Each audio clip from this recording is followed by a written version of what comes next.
I just wanted to show you how if you, for example, were to change the style of a font to be like a condensed version, this isn't a simple geometric transformation, and I'll show you the difference. Right at the top we have here, actually the font is called Myriad Bold Condensed. This is a proper condensed that's been drawn by a designer. On the bottom we have the same text but in the normal Myriad, the non-condensed version.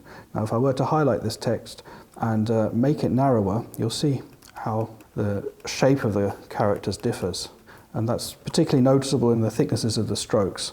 The vertical and horizontal strokes on the proper condensed are roughly the same thickness, but the bottom version looks stretched, particularly the vertical strokes no longer are thick enough. They're a bit too thin. It doesn't look optically compensated for the fact that the characters are narrower.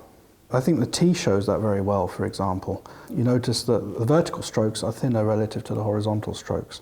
So for example, you can see that on the P. I guess the E is a good example of a horizontal stroke.